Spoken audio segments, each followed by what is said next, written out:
The human manifestation in this world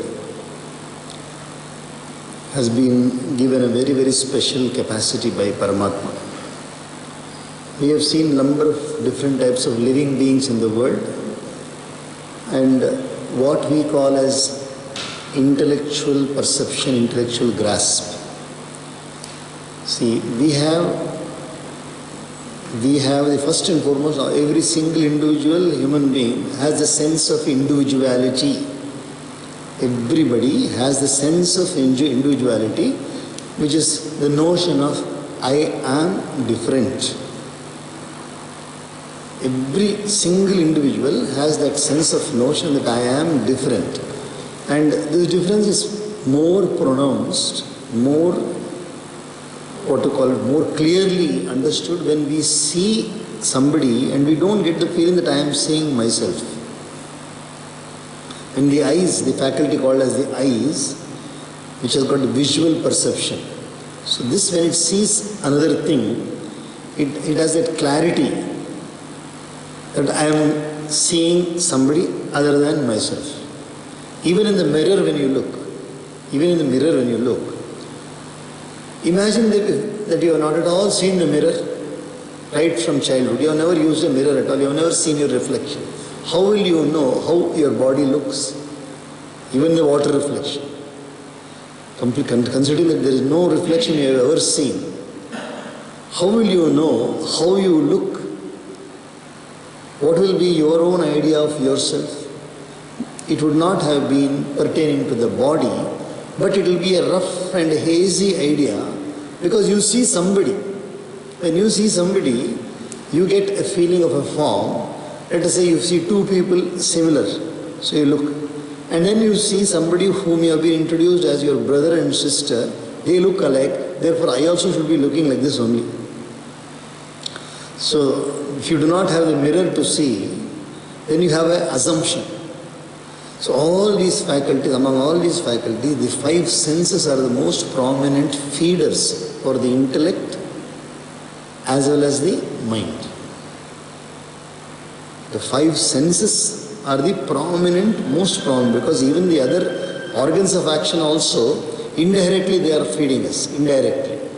Because we have the capacity to locomote, move. When I say I want to move, means I have to take my leg and keep it in front. By this, simultaneously I will be viewing things, I will be hearing things, I will be touching things also and moving in. So along with the combination of these organs of action and the sense organs, they are continuously gathering so much information. Among all these organs, the rishis have found that the organ of Shravanendriya, the Shravanam, has been given the most prominent place for bhakti. For bhakti, because whenever you see something and then grasp, there need not be anybody else for you to make you see, as long as you have got eyes. And the ears, very, very rarely you keep on talking, you hear yourself. You keep on talking, you hear yourself. But it has been understood so well that when somebody tells you something, it goes through the ears and it gets registered. So this in Tamil, this particular sense organ is called as chevi. It's called as chevi. So they say, selvathil selvam. Selvathil selvam means the wealth among all wealths is the wealth of the auditory sense. Chevichalvam. Selvathil selvam, Chevichalvam. That is the most beautiful wealth we have, those people who are inclined toward the spiritual path. The most beautiful wealth is the auditory sense, where we are able to hear the glory of God. Not even speak. Remember, that is all secondary. Seeing also secondary. Touching also secondary. But the most prominent one is hearing the glory of God. That is what the rishis have proclaimed. Through the ear only all the glory goes inside. And this one goes and now modifies. Remember, all the while we have been seeing the world, but the moment the glory of God starts going inside, it goes and now there is a new configuration of the mental and the intellectual faculties of the human being. Once it goes inside, then it has become a subtle form. It takes a subtle form called as memory. And this memory starts linking itself with even the new activities by the law of association. What is heard, it goes inside and then it gets converted. This, what you call as the gross articulated sound or strung by in the form of music. So it is a strung, it's vibration. So this vibration goes through the ears and there is a drum inside, ear drum. All of us have heard of the ear drum. No? So in that drum, the same goes and then plays on the drum there. It's a translation of the outside sound on the ear drum. And this, from there onwards, it becomes subtle. This gross wave which goes inside, now it is going to play the same notes inside. And when it goes inside and starts playing the notes, it not only plays, it just goes and then stays. It plays and stays. The moment it stays there, what happens? It becomes a memory. And what is the nature of memory? It's like waves. Nature, memory it's a very subtle thing, because memory is not like hearing, no? Memory is not like a hearing or seeing or tasting. Memory is not like that. Memory is just a state of affairs. Memory is a state of affairs. It's not an action. Memory is remembrance. So it is there. So what happens? It keeps coming. All the past memories are there. We do not know how many things we have heard and seen and tasted and smelt and touched and everything. So many things are there inside. All of them keep coming like waves in the sea. They keep posing themselves before you. They'll come and pose before you. Once they pose before you, it is up to you now if you want to hold on to one memory willfully and then proceed with that memory to do something else, or if you want to discard a memory, or you want to ignore a memory, or you want to make a memory weaker, or you want to make a memory stronger, it's all up to you only now. This becomes part of your willpower.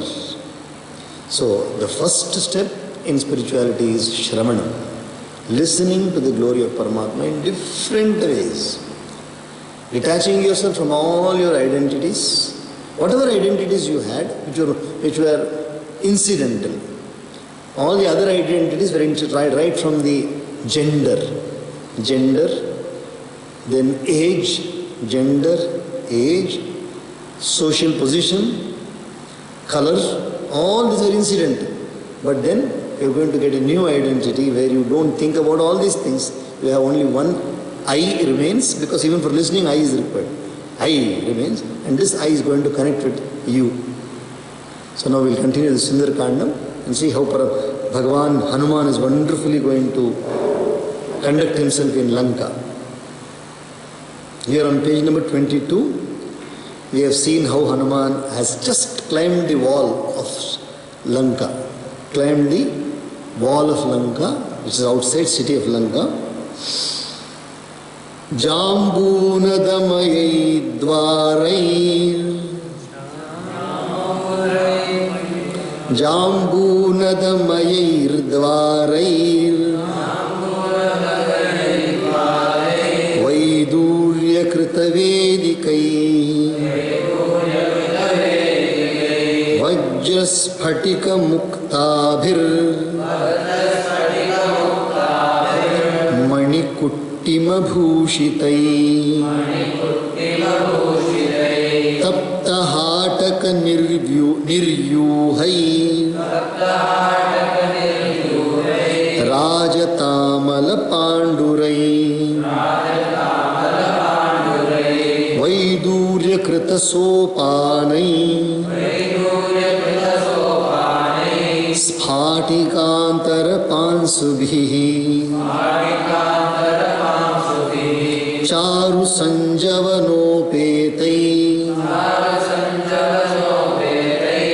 Khamivotpatitai Shubhai, Krauncha Barhina Sangushtai, Rajahansa Nishevitai, Turyabharana Nighoshai, Sarvatah परिनादिताम् वस्वोकसार प्रतिमाम् समीक्ष्य नगरीं ततः खमिवोत्पतितां लंकाम् जहर्ष हनुमान् कपिः तां समीक्ष्य पुरीं लंकाम् राक्षसाधिपते शुभाम् अनुत्तमां ऋद्धिमतीं चिन्तयामास वीर्यवान् नेयमन्येन नगरी शक्या दर्शयितुं बलात् रक्षिता रावणबलैर् उद्यतायुधपाणिभिः कुमुदाङ्गदयोर्वापि सुषेणस्य महाकपे प्रसिद्धेयं भवेद्भूमिः मन्दद्विविदयोरपि विवस्वतस्तनूजस्य हरेश्च कुशपर्वणः ऋक्षस्य कपिमुख्यस्य मम चैव गतिर्भवेत् समीक्ष्य च महाबाहो राघवस्य पराक्रमम् लक्ष्मणस्य च विक्रान्तम् अभवत् प्रीतिमान् कपिः तां रत्नवसनोपेतां गोष्ठागारावतंसिकाम् यन्त्रागारस्तनीं वृद्धां प्रमदामिव भूषितां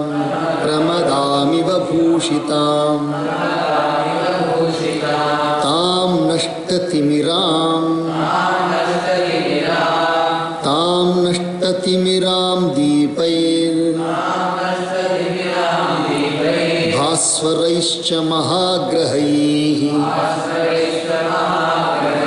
नगरीं राक्षसेन्द्रस्य सददर्श महाकपिः. Another some more aspects of the Lanka city from a different perspective. Hanuman is looking at it. When you sit down for meditation anytime, you will see your own perspective about yourself. When you sit down for, you close your eyes and sit down, then you start seeing what all you have been in your childhood, where all you have been, of the people you have met, and the beautiful delicacies which you have relished. Everything will come to your mind because you don't have to do anything. When you don't have to do anything, everything will come to the mind. It will pour like a terrible floods. It will come and then completely occupy your mind. So now there is no one to whom Hanuman is talking. What he is seeing is Lanka city. So all the thoughts are coming. They are just flooding his mind. Every single thought related to him, related to Lanka, related to Ram, related to Jambavan, everything is coming into his mind. It's natural. That is the nature of the mind. So powerful is the mind. The monkey Hanuman rejoiced to gaze on Lanka, which was distinguished by charming golden entrances with platforms of cat's eye on both sides of the gates inside. One small, about 1 carat of cat's eye. Nowadays, if you try to buy cat's eye gem, maybe easily about 50,000 rupees or even 1 lakh rupees, we do not know. So everything is studded with cat's eye. Means how much wealth must have been there. Vaidurium. It's called as Vaidurium or Vaidurium. It's cat's a very beautiful gem it is. So everything started with cat's eye. With platforms of cat's eye on both sides of the gate inside, as well as those inlaid with diamonds, crystals and pearls, entrances which were embellished with floors of gems and graced with elephants of refined gold and were crowned with spotless white vaults of silver, entrances accessible by means of stairs of cat's eye, even stairs also cat's eye, and with their inside walls made of crystal and free from dust and provided with lovely and charming assembly halls, entrances which appeared to have risen to the skies due to their height and were rendered noisy by herons and frequented by swans, and which Lanka was resonant on all sides with the sound of clarinets and the tinkling of ornaments, was a replica of Vasvokasara, another name of the city of Alaka of Kubera, Vasvokasara, and appeared as though risen to the skies on account of its lofty mansions. Suddenly, you are taken aback by something unusual. You know, we see when you go to Madurai temple, or you see if you go to Tirunelveli temple also, very grand temple. Until you go into the Gopura, you won't know what exactly is inside. But once you go there, every single sculpture is at the highest, exquisitely done. Every single sculpture is so beautifully done, and then you'll see suddenly impossible things like, hanging chains, they're made out of stone, and then very, very fine, and then you see mantapas, where if you play on the pillars, you can hear the saptaswaras. All beautiful things you will see, but until you go there, you don't know the awe which you will experience. So similarly, Hanuman is experiencing everything beautiful there. Glazing on Lanka, that splendid city of the suzerain lord of ogres, which is unsurpassed in beauty and was full of opulence, the valiant Hanuman reflected as follows. Guarded by the forces of Ravana, with weapons uplifted in their hands, this city is incapable of being subdued by another by force. This city is impenetrable. Nobody can penetrate into the city or even do anything to the city because so beautifully guarded it is. This land is accessible only to Kumuda and Angada, or to the great monkey Sushena, as also to Mainda and Dvivida. These are all different monkey groups who are there, monkeys who are there in that Sainya, in that army of Sugriva. Again, access to it may be had by Sugriva, sprung from the loins of the sun god, the monkey Kushaparva, Jambavan the bear, the foremost of the monkey hordes, and even by myself. Fully considering, however, the prowess of the mighty armed Sri Rama, a scion of Raghu, as also the valour of Lakshmana, the monkey Hanuman felt satisfied. Although, for a normal person to enter this or to break open the barriers and then get into this may be difficult for normal people, but for the people whom I know already just mentioned, and Sri Ram's valor and power, and Sri Lakshmana, I don't think it's impossible. Definitely we can do it. That mighty monkey looked upon that celebrated and flourishing city of Ravana, the lord of ogres, whose darkness had been dispelled by lights, as well as by the major planets full of radiance, as if it were a young woman adorned with ornaments, having the bejeweled defensive wall for her raiment, the cow pens including stables, etc., as well as the other houses for her earrings, and the armories for her breasts. So it's describing like a woman, like an artist. The entire city is looking like a beautiful damsel. Athasa harishardulam pravishantam mahakapim nagari svena rupena dadarsha pavanatmajam Satam harivaram drishtva Lanka ravana palita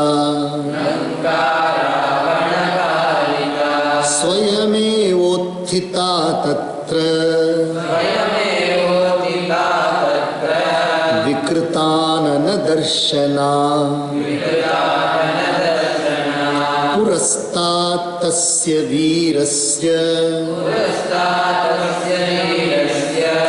वायुसूनोरतिष्ठत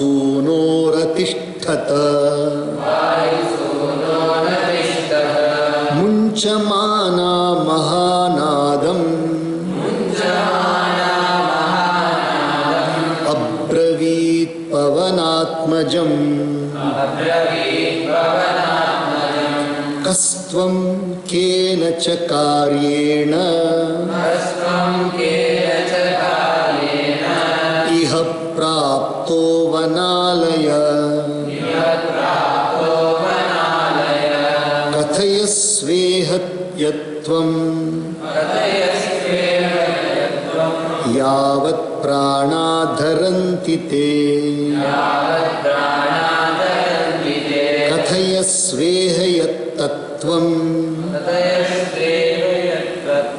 यावत् प्राणाधरन्ति ते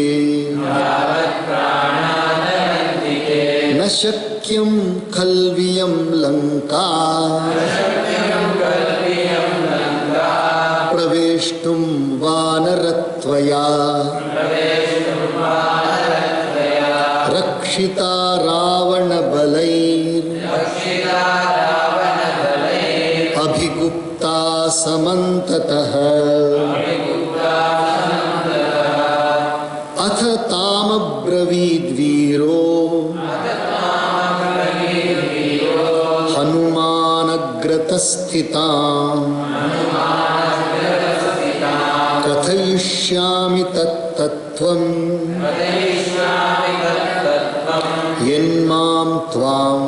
यन्मां त्वं परिपृच्छसे का त्वं विरूपनयना पुरद्वारेव तिष्ठसे किमर्थं चापि मां क्रोधान् निर्भर्त्सयसि दारुणे. This is both figurative as well as, it's a figurative as well as real also. That the entire city of Lanka is speaking to Hanuman. The Lanka city is now speaking to Hanuman. You could also take that the Lanka city has now become live, just like the mountain of what you call the Surat, on the way to Parvata. Mainaka Parvata spoke to Hanuman. Similarly, the Lanka city has become live now. Appearing in her personal form, the city now beheld the great monkey Hanuman, sprung from the loins of the wind god, a tiger among the monkeys, entering the city unchecked. So immediately, that spirit of Lanka city is sensing somebody coming. You have sensors, So the sensors, these sensors, is sensing the presence of Hanuman. Can you imagine, when a very powerful being has come, when a powerful being is entering, automatically nature also starts responding to that one. So Lanka city is sensing the presence of Hanuman. Seeing the jewel among the monkeys, the aforesaid Lanka, protected by Ravana, rose up of her own initiative on that spot, showing her ugly features. The same city, Lanka, which is so beautiful now it is standing up in front of Hanuman as though it is a Rakshasi, with ugly, terrifying features. She stood before that heroic offspring of the wind god. Emitting a loud cry, she spoke as follows to Hanuman, sprung from the loins of the wind god. Who are you, and for what purpose have you come hither?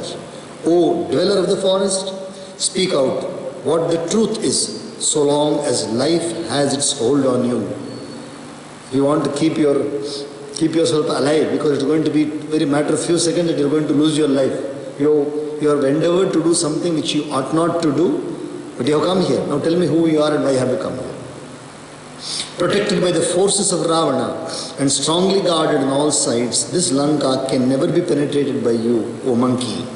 The valiant Hanuman then replied to the ogress standing before him, I shall presently give out the truth which you have just questioned me about. Who are you with hideous eyes standing at the city gate? And for what? And what for do you angrily threaten me, O cruel one? Now the samvad has begun, the conversation has begun, and Hanuman is being questioned by Lankini. We'll pause here today.